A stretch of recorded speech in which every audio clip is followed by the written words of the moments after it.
What's going on, and welcome back to the Lightweight Pregame HQ podcast. Once again, I am your host, CJ Krause, here today with two geniuses in the fantasy community and great writers here at the Pregame HQ. We got Tony. You might just know him as It's Just Fantasy on Twitter. How you doing tonight, Tony? I'm good, man. I'm excited to be here. Part of my first show here with the Pregame HQ. So I'm excited to get it rolling and talk some football. We have a great show tonight. It's going to be rolling and going in, but we have one more guest tonight. This is a 3-person pod tonight. You'll know him on Twitter as All Day Pigskin. Avram, how you doing, man? Hey, man, good to be here. Pumped. Can't complain. Ready to talk some good topics that we've got here. Just pumped. In a couple days, we got the Super Bowl, so it's that peak period right now. I'm all about it. Yeah, this is the best time of year. We know we got the Super Bowl coming up this next weekend. We have a blockbuster trade we're about to talk about that never happens this time of year. And then the meat of the show today, you're all going to enjoy. We got some free agent players and where we want to put them and what we think is going to happen with them and how it affects your fantasy team today. So Avram kind of alluded to this one. I want to talk about that trade first. The trade heard around the world. It was Jared Goff heading over to Detroit Lions with some picks involved as well for Matthew Stafford. Little swap right there. So let's start with Avram, since he was the one who wanted to set this up. What do you think of that trade, and what are some of the implications that you see with that blockbuster? Well, I mean, like you said initially, for me, the most shocking thing was that when it actually took place, just a week before the Super Bowl, you don't usually see these types of trades. Usually it's a little bit closer to maybe NFL draft time, something like that. But then when you look at the names, we expected Matthew Stafford to get traded. Maybe the Rams kind of emerged as a team that was a dark horse later on, because I kept personally hearing the San Francisco 49ers, something like that. And then you hear, okay, it's the Rams, which I love the fit, by the way. He's got some great weapons, and I was looking at that offense. My first thoughts were, man, this might sound ludicrous, but I think this is the best offense he's ever had. And that's including, prime Calvin Johnson. And then with a great defense as well. He usually hasn't had that balance before. So I'm really excited for Matthew Stafford, his fantasy value. And as far as the trade pieces, that's going to be interesting, because it seems like the Rams gave up a lot. And in my opinion, I still think Jared Goff can, be an all right starter for the Detroit Lions, and they get draft capital. So for me, I think it's a win-win for both sides, honestly. No, I loved what happened with the deal. I love your face when you said Jared Goff. You almost said it with I'm a little upset when I say that name, but he's been fine. He's still in the top 25 quarterbacks in the NFL, which is the top 25 quarterbacks in the world. So it's hard to find actual franchise quarterbacks all the time. But no, I totally agree. I think it's great for both sides. That's what they want to do. It's so far away from that June 1st that we normally see those trades going on there. So it's definitely a weird one. There was a report right before that they wanted to trade him before the Super Bowl. Did you write on both sides there? So that was kind of something. But yeah, I totally thought I thought he was going to San Francisco, but the Rams swooped in with that one. Tony, what's your thought process on the trade? Who won? Who do you think is going to do better, and who does this elevator bring down? Yeah, I mean, like you guys said, I'm shocked that it happened when it did, but it kind of reminds me of Bill Belichick. He's all about business. He's going to trade when he needs to, trade who he needs to, and I feel like McVay kind of falls under that category.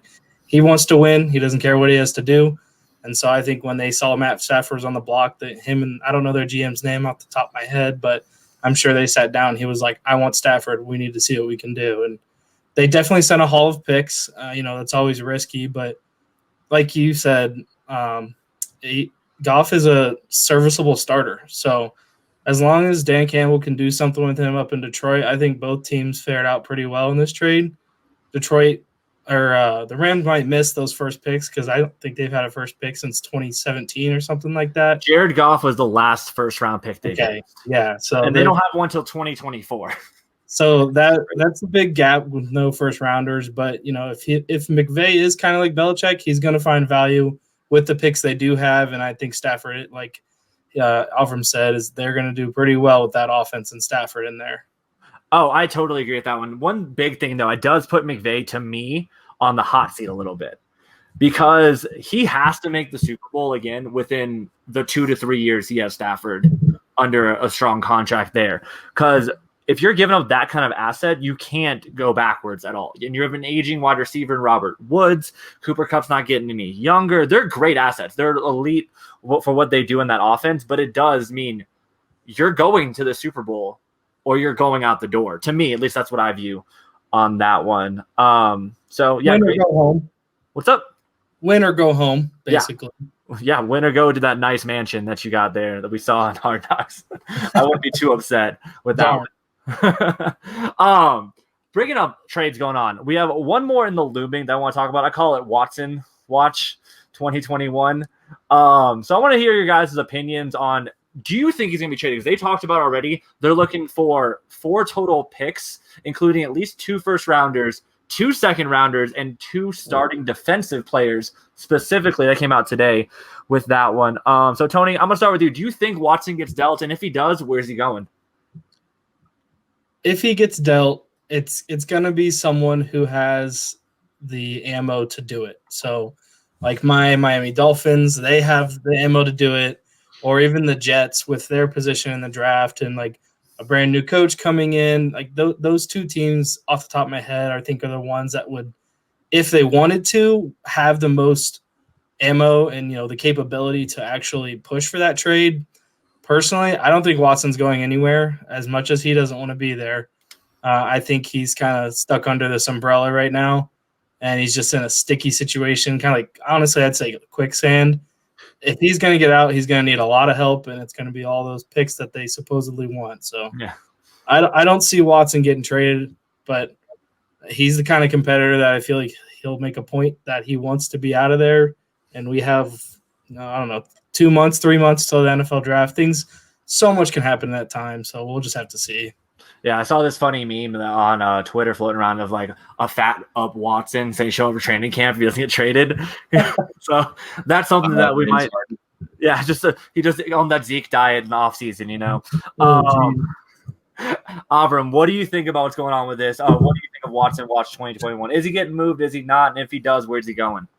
So honestly, I agree with Tony, man, because the first thing that I thought of once, going back to that Stafford trade, what the Rams, gave up, I'm like, what's it going to take to get Deshaun Watson? And then I was kind of surprised by, the capital that came out. To me, the deciding factor there is going to be, what do they mean by 2 defensive starters? Like, what ilk of guys is it going to take? And as far as the teams that are probably in play, I completely agree. The Dolphins and the Jets are going to be the 2 most likely ones just because of the draft capital in terms of first rounders that they have immediately right now. Yeah. But let me preface this by saying I'm a Panthers fan, so I'm a little bit biased too, and I would love for the Panthers to get in on the Deshaun Watson trade possibly. I saw news that they were in discussion potentially for Stafford, so it seems like they're in the quarterback market. And I thought about it, from that perspective, 2 first rounds, two second rounders from them, and then 2 defensive players. And again, to me, it all comes down to those defensive players. If it's 2 young guys that are on those rookie deals that are, their upwards trajectory is really looking good, then as crazy as it sounds, I know Deshaun Watson is a stud. I'd be all right with my team personally taking a pass on him and then just leave it to the big boys to go ahead, battle it out and see what happens. But right now, I'm of the mindset that Deshaun Watson is going to be staying with the Houston Texans.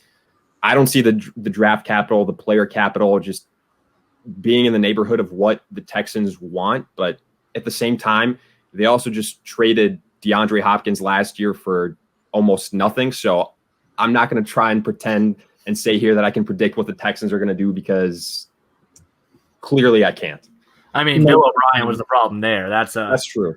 For sure with that one. He would trade DeAndre Hopkins for a bag of chips, basically. But one of the big things is his contract. I want to bring that up a little bit. He has one of the most expensive contracts of any quarterback. Well-deserved, I might add. I think the Jets are the most likely landing spot because something to consider is he has to waive his no-trade clause as well. So someone would bring up a chat like Detroit can do it now. I'm like, he's not going to want to go to Detroit. He's not going to waive his no trade clause to go to a rebuilding team like that. So his two top picks were the Jets and the Dolphins on his list of teams, and that just means if they want to pay the price there. Being in Denver, I'm hearing that they're kind of in the hunt for it, and they sent like a really bad offer to start off, and now they're trying to sneak their way in there. But again, that just depends what they think of Locke. If I had to put money on it, he's back with Houston. All the smoke going on, but again, you never know what could happen with the NFL. We just saw Jared Goff out of nowhere from being the franchise quarterback a couple years ago getting traded for Stafford. So we'll see what's going on with that. Keep watching, watch going throughout the offseason. Thank you guys so much for that input. But now we have to move on to the meat and potatoes of the show. As I alluded to earlier, we have free agency. It's going to be hot soon. I know the Super Bowl's not here yet, but we're definitely early speculating. So what we're going to do here is we're going to do round robin style, talk about one player each, where they're going to landing spot and what we think they're going to be for fantasy in 2021 here going forward. So how we're going to start off with is the quarterback position. And since we started off with Tony last time, I'm going to start off with Abram this time. What quarterback do you have, and where do you think he's going? Yeah, so I've got Cam Newton, Super Cam, as he likes to be called, which was a far cry from what he actually was this year, unfortunately. I remember writing article after article in the offseason saying, whoever got Cam is going to get a bargain deal, and it sure seemed like contract-wise that the Patriots did, but then it didn't really pan out. Because I was going over his stats, and he finished as the 20th overall fantasy scoring quarterback. So I think a lot of people probably had him as a sleeper to be a top 10 guy, especially when you look at the rushing ability. And for what it's worth, rushing wise, he actually delivered in that, because he led all quarterbacks in rushing touchdowns with 12 touchdowns. He had 592 rushing yards, which was third in the league in terms of quarterbacks, only behind Lamar Jackson and Kyler Murray. So he delivered there. But as far as the passing, that's where it was just absolutely awful. He definitely has to take some blame for that, because, he just looked lost at certain points. Only 2,600 passing yards, 8 passing touchdowns. Are you kidding me? So I definitely think the value takes a hit. But one place that I would personally like to see him go, because I don't think he's going to stay with the New England Patriots. I don't think that's really should be a shocker to anybody. They gave him a 1-year deal for a reason, to see if he could be the guy. And sure, the Patriots had a lot of guys opt out, for COVID-19 related reasons. So they weren't in full strength, but I do think they're going to hit the reset button on that position. I think a place to go, depending on what happens there, would be Washington. A little bit of a reunion with Ron Rivera. They had the chemistry back in Carolina, and great defense there. They've got pieces as far as running back, wide receiver, tight end, Logan Thomas emerging, and I think he can go there for the cheap. And I think the biggest, honestly, deciding factor here will be Cam Newton, and if he can kind of swallow his pride and be like, well, I might have to start as a backup, something like that. And I remember reading like a little bit of an excerpt from him, a little quote where he was kind of asked about his starting position at quarterback and whether he thinks he'll be a starter come this season. He was kind of like, I don't know, maybe I'd be all right being a backup. So to me, that's going to be the deciding factor there. But personally, I'd love to see him go to Washington. I think the pieces are in place, and I think it'd be an upgrade at what they currently have at quarterback. As much as I like Alex Smith, after that injury, that takes a toll on you.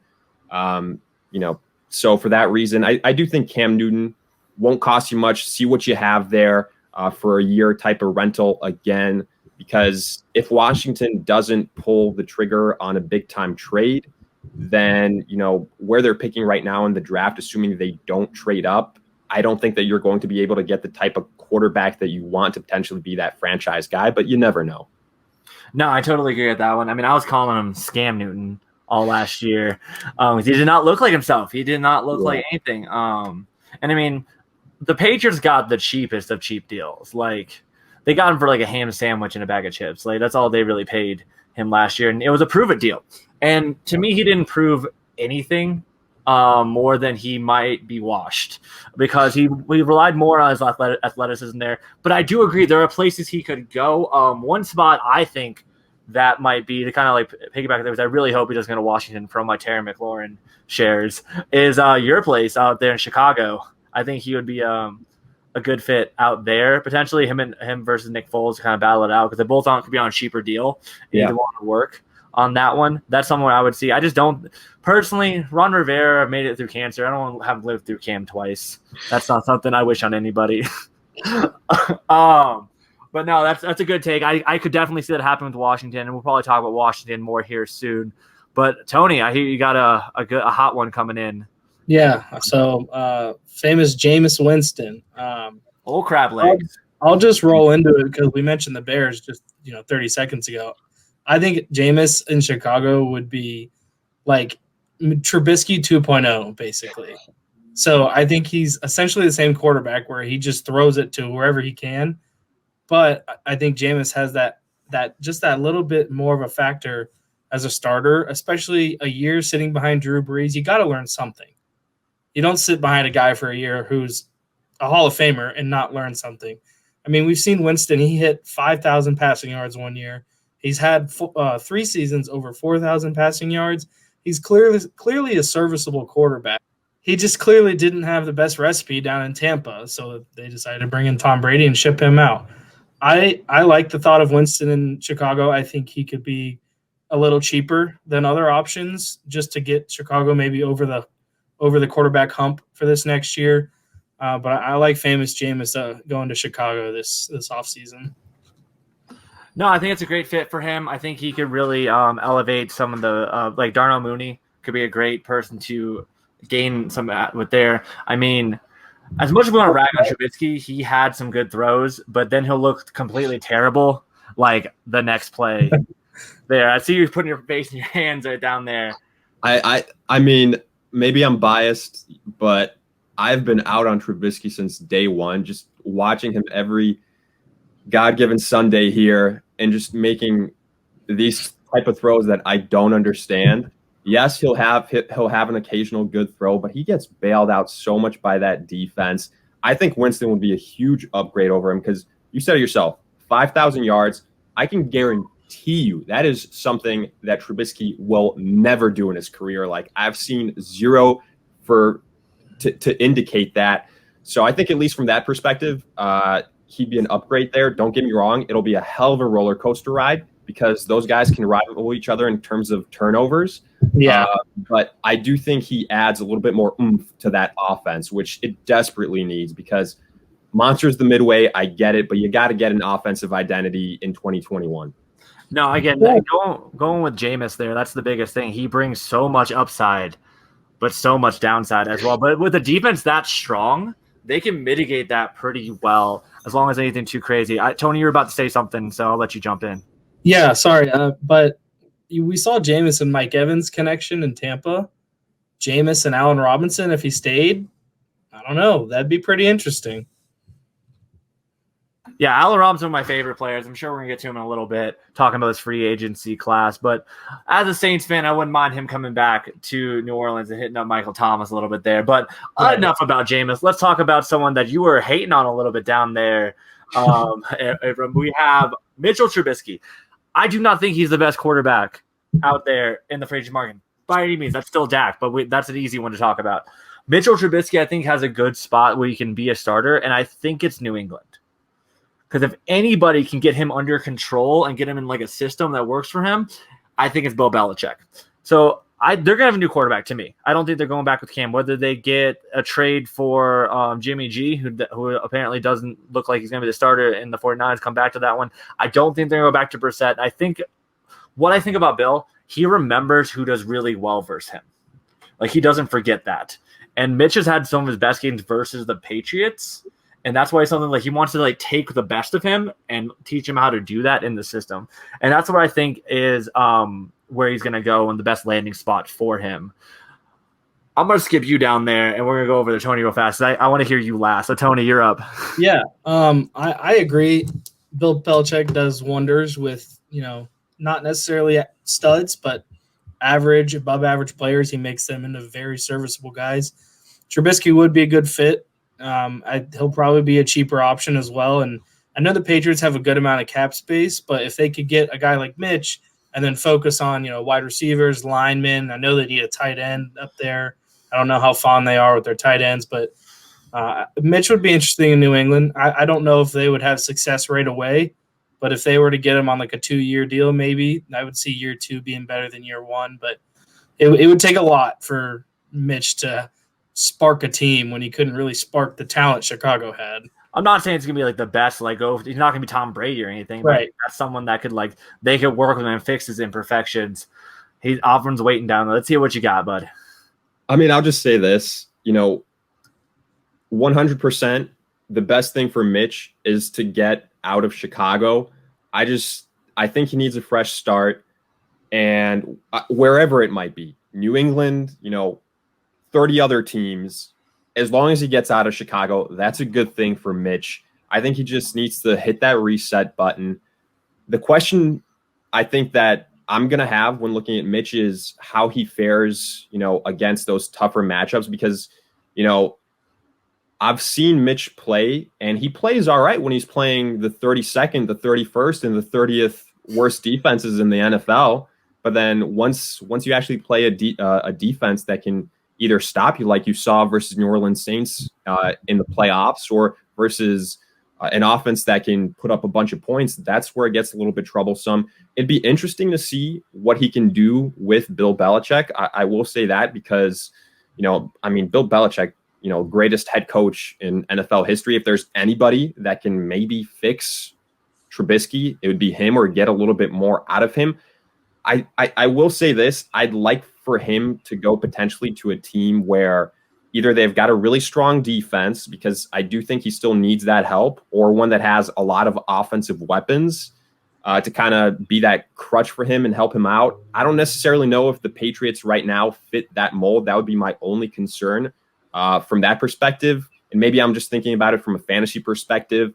But like I said, going back to just looking at it from Mitch's perspective, I wish him the best. Obviously, I'm not going to root against any player or anything like that. But as far as fantasy perspectives, he'd be a guy that, looking at it, I'd mostly be interested in terms of matchup plays, something like that. So I don't think he's going to all of a sudden become a top 10 guy, fantasy football wise, wherever he goes. Yeah, I'm not putting him in the top 10, but I could see him definitely being in the Superflex league, a solid QB2 that you throw in for some upside there. Moving on to everyone's favorite position, the one that anchors a lot of your championships is the running back position. Auburn, you had a lot to say on this one. I'm excited to hear about your player, one of my favorites and one I own a good amount in Dynasty. Who's your running back free agent that you want to talk about? My guy is the cheesehead up north, Aaron Jones, a guy that 2 years ago, helped me a big way getting to that fantasy football championship. And I actually thought that he'd be kind of a big time regression candidate this year in terms of what the Packers did in terms of getting Dillon and having Devontae Adams back for the entire season, which didn't exactly pan out, but he was still there for the majority of the season. But man, look, hand up, I was wrong because Aaron Jones throughout standard, half point, full point PPR leagues finishes the 5th overall running back there. Got you good value if you got him somewhere, in the second round, something like that. And he actually had, more rushing success on the ground than he did last year. It was kind of like the touchdown regression going from 16 in 2019 to just 9 in 2020, but that was to be expected. And then did take a little bit of a step back as a pass catcher, but in the same breath, I think he's a very good dual threat running back. He can do it as a rusher, as a pass catcher. I don't think that's going to be good enough for the Packers to retain him. However, at least that's what all the signs, if you read the tea leaves, I would say you don't get a guy like Dillon in the second round last year and then pay big money to the running back position, which, it's one of the things that I believe in the most. You don't pay big money to the running backs. You don't take a running back in the first round. So I think Jones is on the way out. Some places I'd like to see him go. Maybe the Buffalo Bills, a team there My only concern is, if he does go there, yes, he's the day one starter, but they still kind of have a running back by committee-ish there because I don't think they're just going to give up on Singletary, on Moss or something like that. The other teams that potentially might take a chance on him, the Falcons, maybe the Jets, something like that. But as far as from fantasy perspective, I'd like to see him most on the Bills. I think he'd have a similar type of role. You won't necessarily see the volume that I think he can handle.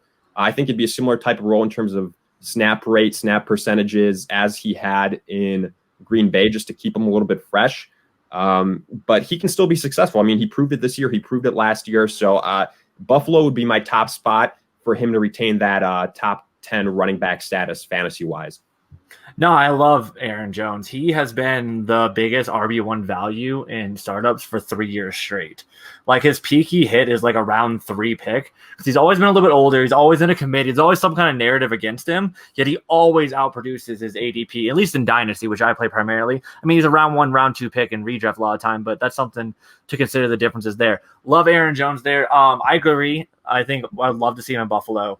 The combo there, and he might be about the same value though if he goes to Buffalo, just because the way Josh Allen takes those rushing touchdowns away from his running back. But I don't see them putting a committee if they're going to pay Aaron Jones. I think the Jets are the most likely landing spot. You kind of brought them up there because they're willing to pay a running back for that one. Tony, what do you think of Aaron Jones, and where do you think he's going? Bills are definitely probably on the high priority list or high target list. Aaron Jones. Another one, I'll just throw it out there randomly because they're weak at running back. The Steelers, I know they don't have a lot of cap space, but there's been talk about Big Ben restructuring his contract, and there's been a lot of other guys saying that they'll restructure their contracts because honestly, it's like with Big Ben, it's make or break for them to get to another Super Bowl with him. So if there's a lot of team players, if they could get the money for Jones, it's hard to me imagining Aaron Jones going, oh, Big Ben and that receiver core? No, like that's hard for me to imagine. So, but that's just like a wild card. Probably not going to happen, but the Bills will be a nice fit. Yeah, I mean, it really just depends on does he want more money? Does he want more chance at a ring with that one? Yeah. Like I said, I love Aaron Jones. I'm going to piggyback off this and tell my guys. I'm going to jump in here. It's Chris Carson. Someone who has been a very good running back, a great bruiser playing for the Seattle Seahawks, but I don't see them retaining him with that RB core they have because they kind of play whoever's the best playing at the time and they'll give him the ball.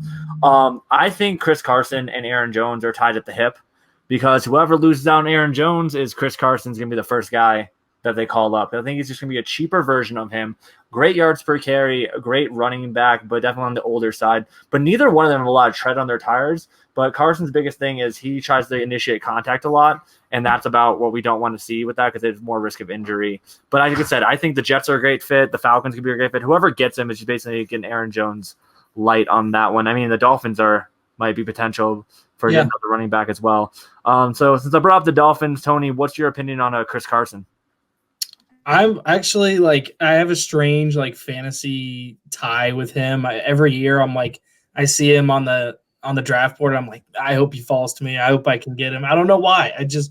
I've always liked him ever since the year after I think he broke his wrist. I don't exactly remember, but that was probably 4 years ago. And every year after that, I've wanted him. I never really got the chance to get him, whether it was I either had to reach too far or would have had to trade up or something. But I like Chris Carson, and I hope he does go somewhere where he can be utilized. It's funny you say Miami. That actually wouldn't be bad. But, poor Myles Gaskin, who's shown that he's pretty good.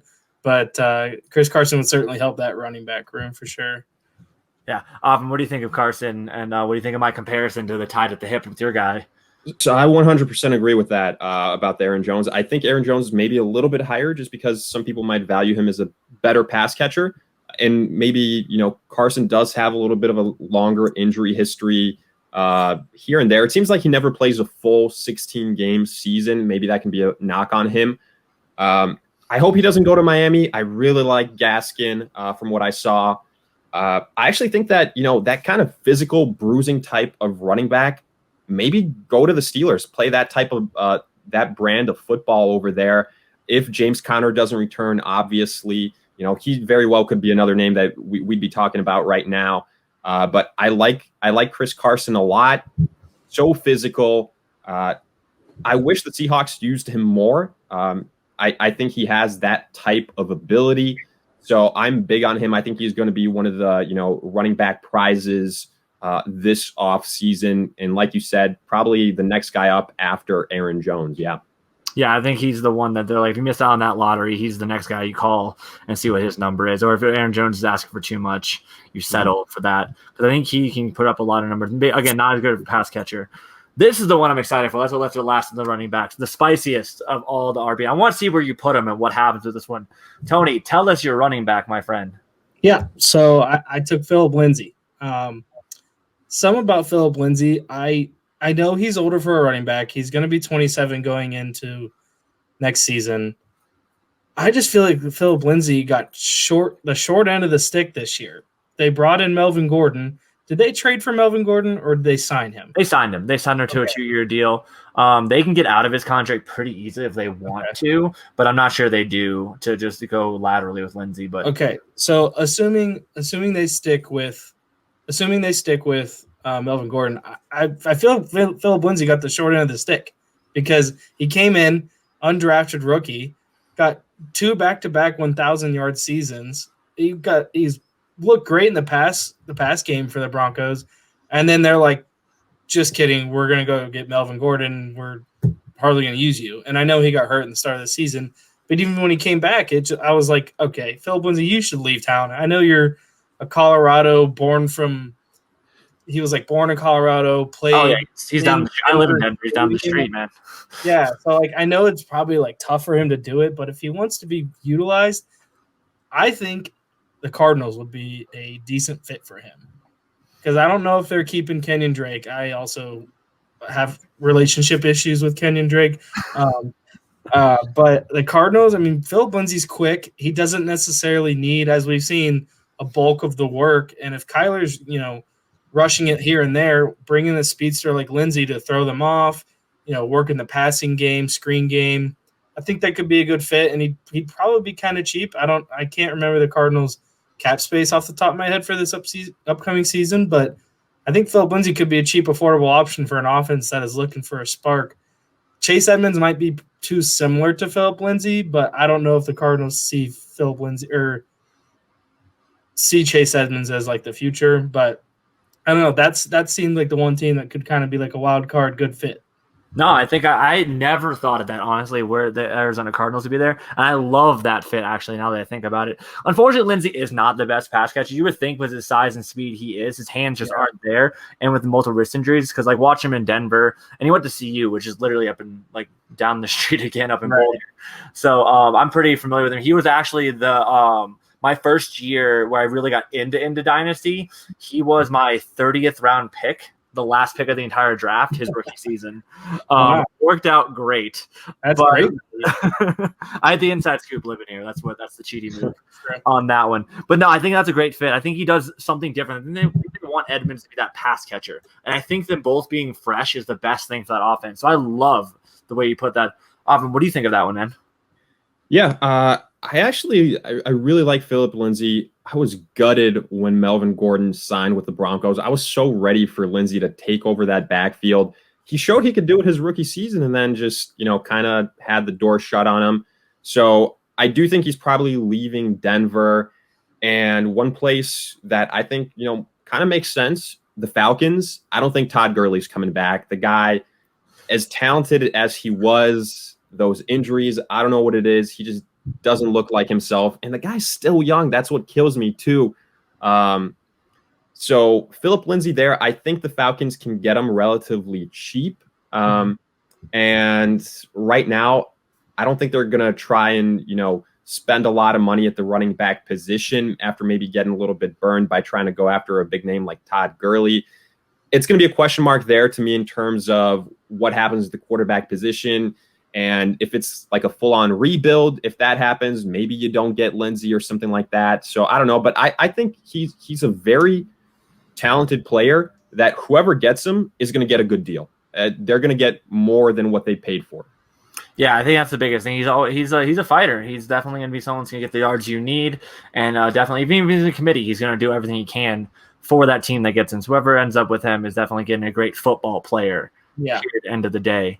Awesome. That's a great 3 players we talked about. Let's move on to the next skills position, the wide receiver position. I'm going to start with Avram this time. I want to hear who you got, what you want to talk about with that one. For sure. Yeah, we kind of alluded to him, but Allen Robinson of the Chicago Bears. Can someone please, for the love of God, get this guy a quarterback? Blake Bortles, Mitch Trubisky in your NFL career. Save this guy. Free Allen Robinson. This last season, standard scoring 10th overall wide receiver, half point 10th overall, full point PPR, 7th overall wide receiver. And that's while playing with Mitch Trubisky, over 100 receptions. The year before he was right there, just maybe 1 or 2 receptions less than that 100 mark, 1,250 receiving yards, 6 touchdowns. I really like him. I think he's going to be a great fit wherever he goes. He can be a wide receiver 1. Don't be fooled by, the quarterbacks that he's had throwing him the football. And all things considered, he's done a lot with a little from that stance of it. And for that reason, I think that he's going to be a big name, maybe one of the biggest in terms of the wide receiver position here this offseason. I like to see him maybe go to Tony's Miami Dolphins, man. Potentially, other than Devontae Parker, who else do you have? And even Devontae Parker, he kind of took a step down from his 2019 season. I think everyone was kind of ready to maybe crown him as having broken out, and then maybe not exactly how much that had to do with Fitzpatrick, how much it had to do with Tua, and just all the switches that happened there. But I think that makes sense. There's a lot of teams that need wide receiver help. I mean, hell, he can stay in the NFC North. The Packers, the Detroit Lions, with all of the free agent wide receivers that they have. But either way, I think he's going to make a lot of money, and he's going to make some team very happy, and he's going to continue on this trajectory as long as he stays healthy, as being, especially in full point PPR scoring, a top 10 guy. And I think he finally might get some respect here and be a big time name in fantasy. Not that he wasn't already, but even more so now. I mean, he should be a bigger name in fantasy. Yeah. I am like the Allen Robinson truthers, 100%. Like, I will play as my wide receiver 1 on any team. I have him in my top 10, I think I'm like number 7 in my dynasty rankings. I am like the highest person on Allen Robinson. I like any player that can perform with a quarterback that's garbage. Exactly. If you can perform with garbage, you can perform with kings. It's like the best thing you can see. And he gets to pick his landing spot as long as he doesn't get franchise tagged, which I don't see the Bears doing with that one. But yeah, Allen Robinson definitely. Fun stat on him. I believe it was through week 8. He caught every catchable pass thrown to him. The downside is he only had about a 75% catchable pass. That'll happen.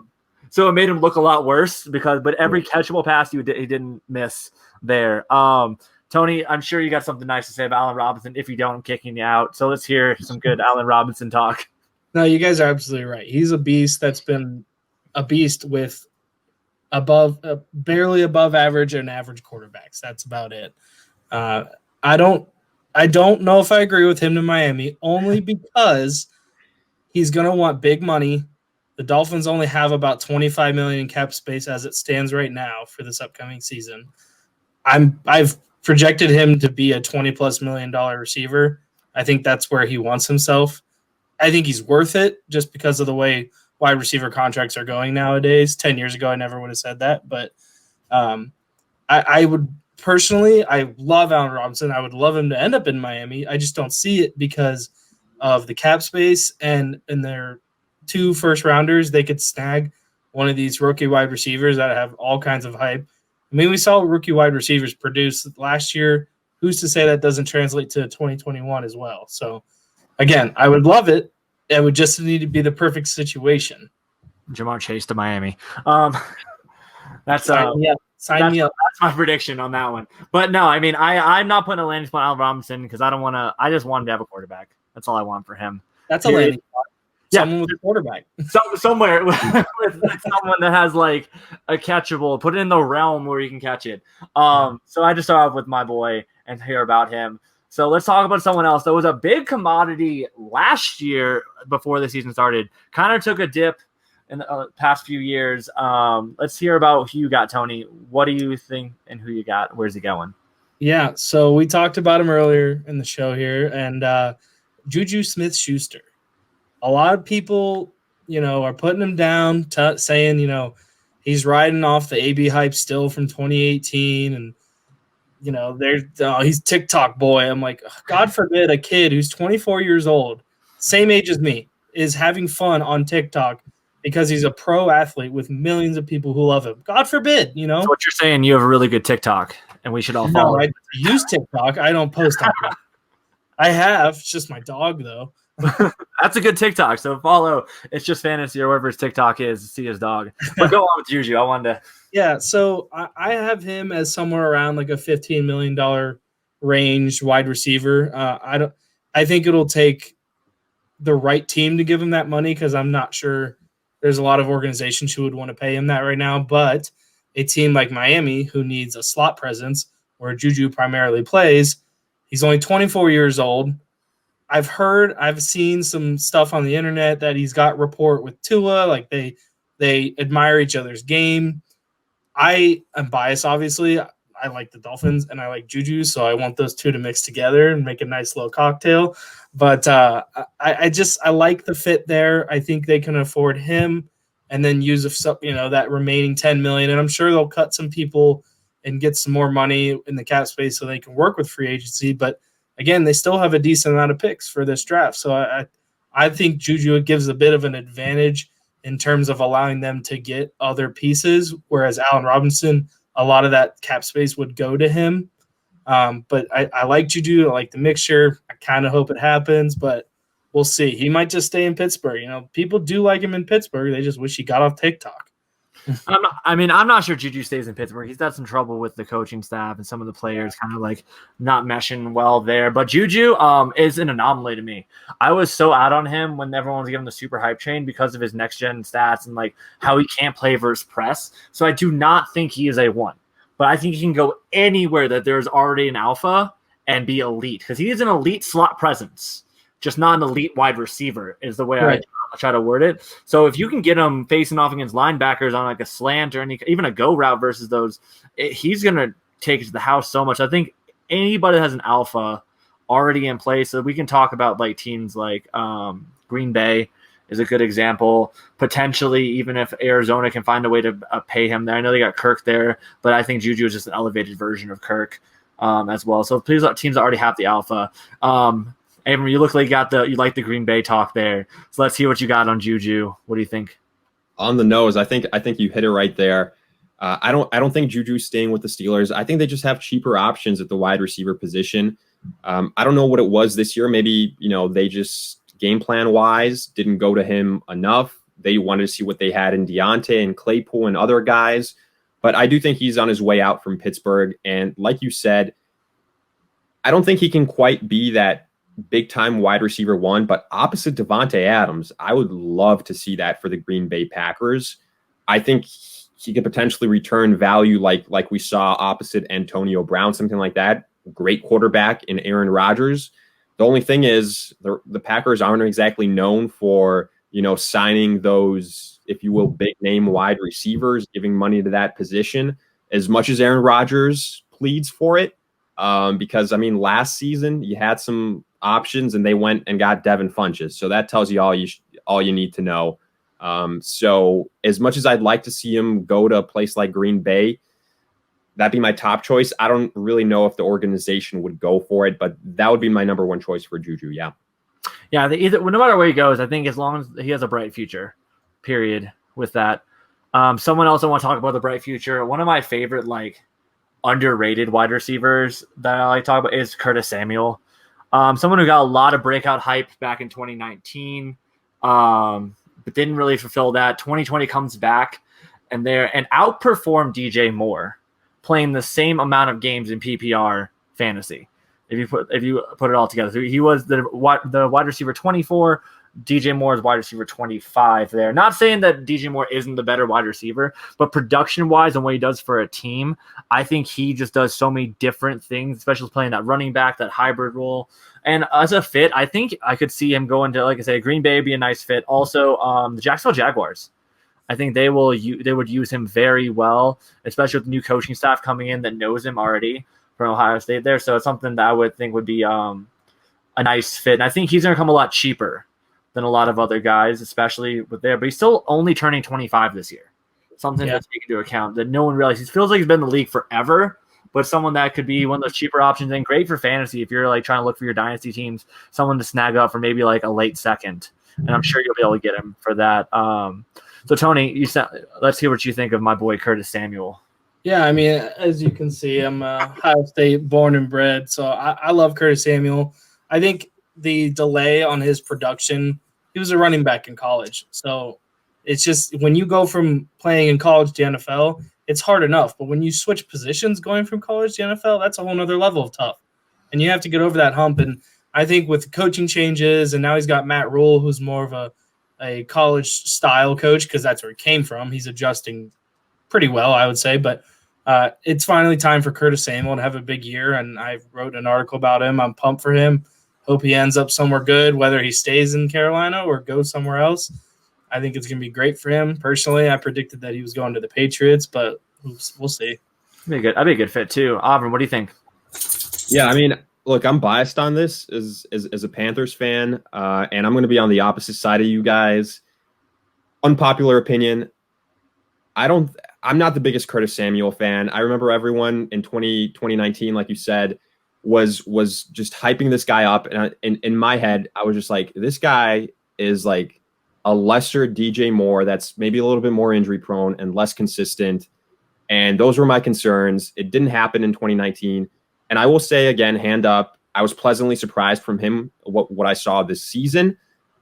I don't know whether if every single team is going to give him that option to play that running back type of role as well, that hybrid. I do think that carries a little bit of value there. And if Christian McCaffrey doesn't get hurt, does Curtis Samuel still see that, that usage there? No, as far as the running back position, I would say. Does he still see the amount of success as a pass catcher in that offense? Because Robbie Anderson and DJ Moore, to me, were the number 1 and 2 guys respectively. And if McCaffrey is there with the amount of passes he catches for Carolina, I don't think Curtis Samuel nearly has the same production that he did this season.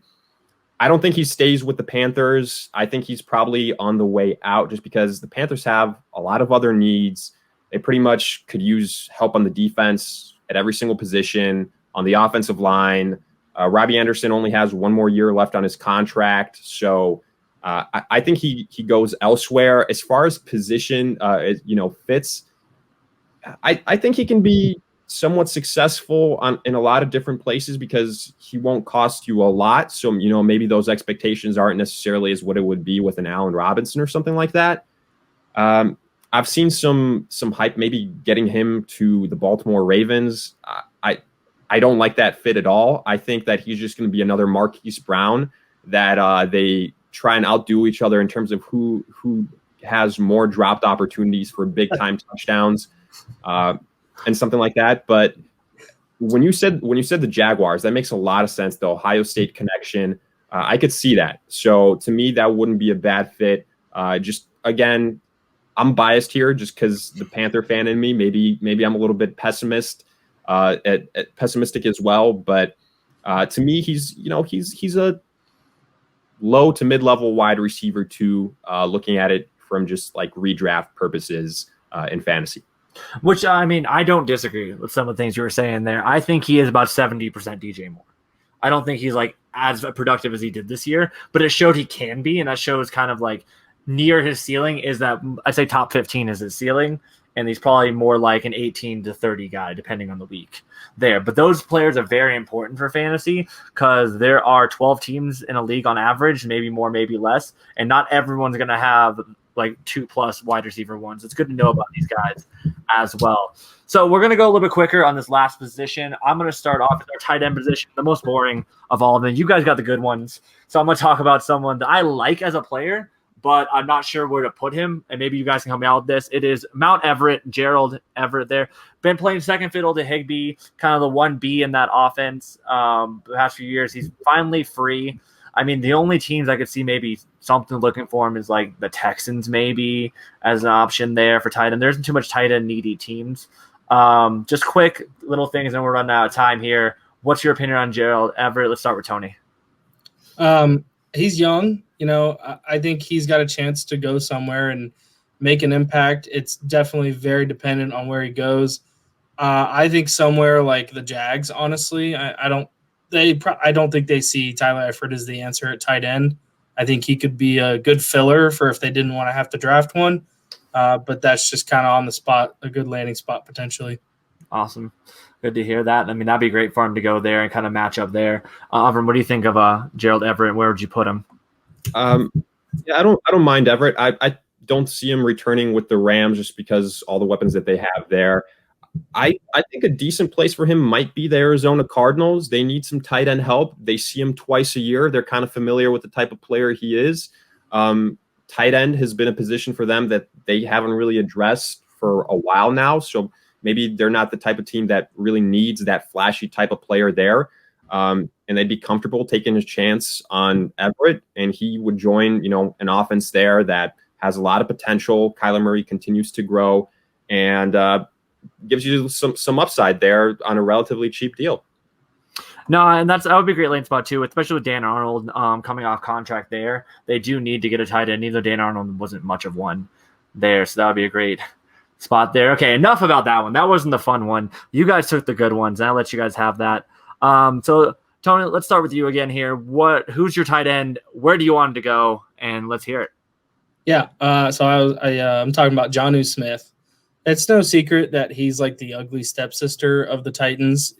He's behind Derrick Henry and A.J. Brown in terms of priority. And that's never going to change because those two are beasts. I think he's gone from Tennessee. I don't think he feels like he fits there. I mean, I know he's a good piece for them. He might stay, but I like the Cardinals for him because I think he's young, he's budding, he's quick. I'm pretty sure he can block. I don't know that off the top of my head, but he might be a good tight end to seal the edge for Kyler or Phillip Lindsay. Yeah, he's not a bad blocker. I just don't think he's like the best blocker out there. He's definitely the most athletic. I personally think he's going to end up in New England. That's where I think he's going to be there to play that kind of like Gronkish role, that athletic tight end to come off that, but nowhere near the blocker. But they have blocking tight ends right now. What do you think of our boy Jonnu? Yeah, I think he's probably on his way out. He offers a lot of upside in terms of that big body tight end in the red zone, so high touchdown upside. I wouldn't mind seeing him with the Jaguars, potentially with Trevor Lawrence coming to town. Not potentially, but that's what's going to happen. 99.9%.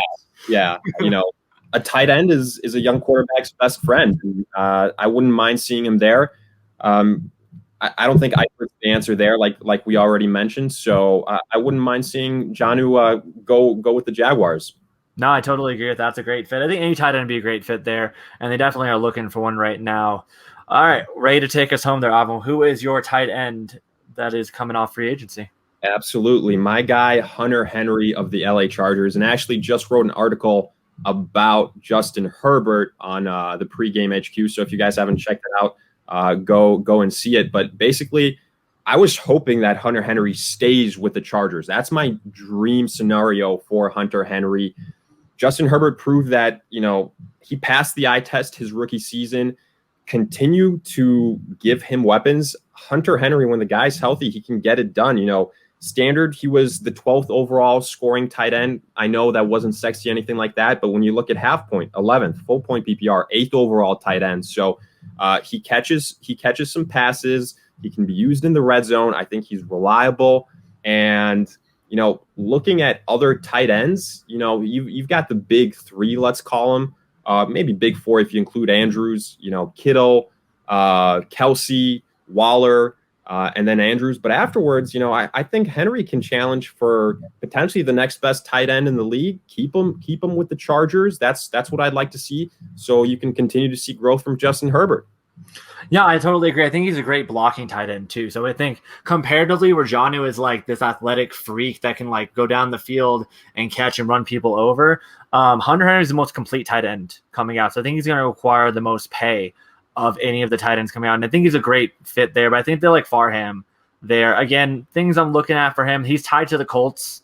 reaching out to him. I think that would be a terrible landing spot with all the tight ends they have there. He's been tied to Dallas a little bit. They've been reaching out and they've been looking for a tight end. That wouldn't be too bad if they could retain Dak. Those are the two we've heard the whispers in the bushes coming into play without bringing it back. But Tony, what do you think of our Hunter Henry? I'm a big fan of Hunter Henry. I mean, he's honestly like one of the more consistent tight ends. He's not going to get you 20 points. He's not going to get you 5. It'll be like anywhere from 8 to 15, it seems like. And the way tight ends are nowadays, I'll take that yesterday, today, and tomorrow. So Hunter, I definitely agree. Hunter Henry on the Chargers is his best spot to be in for next season. Gunslinging Justin Herbert. I mean, they show they have good connection. Just Hunter Henry's got to stay healthy. That's the number one thing with him. Yeah, he's definitely got to stay healthy. The only knock I have on Henry's game is he's a catch and fall tight end. I would say compare him to kind of like Zach Ertz. He's not going to like run somebody over and run an extra 20 yards. But he's not going to drop the pass, and that's so important. Dark horse landing spot I have for him would probably end up being like Chicago. I know they have Komet there, but that could be like something they could like. They like running multiple tight ends there, but I think the Chargers retaining him would be their smartest move to kind of solidify that core there. But yeah, gentlemen, thank you so much for coming on. Thank you so much for dropping all your knowledge on us here. And I'm gonna let you guys shout out where we can find more of your work. So Tony, let them know where they can find you. Yeah, if you're looking for some good fantasy football content or even just banter on Twitter, you can find me at it's just fantasy _. I'm a fun time. Oh, he is a fun time. Don't worry on that one. My Avram, thank you so much again. Where can we find you and where can we find your work? Yeah, absolutely, man. Thanks for having me. And on Twitter at All Day Pigskin, you can check me out there. And like you guys, putting out content on the Pregame HQ articles, etc. Also got a YouTube channel, All Day Pigskin. So check me out there, alldaypigskin.com. A couple articles there, etc. And when we get closer to the NFL draft, starting to cover that, putting out some mocks. So there really is no rest when it comes to the NFL. Yeah, there's no off season for us. It's all it is. It's always doing something or another. As always, check out the Pregame HQ, alldaypigskin.com. It's great to find. These guys are geniuses in this community. Myself, I am at KidFlashFF. You can find me here every single week on the Lightweight Pregame HQ podcast. I also do a wrestling podcast called The Wrestling Mat. I am the luchador for them if you want to have a little fun. Not so fantasy related, but more so about WWE, TNA, and AEW. But you can find all my fantasy content as well at KidFlashFF. Thank you guys so much for joining me. We'll see you guys next week. Say bye, guys. Appreciate it. See ya. Yeah, get it, man.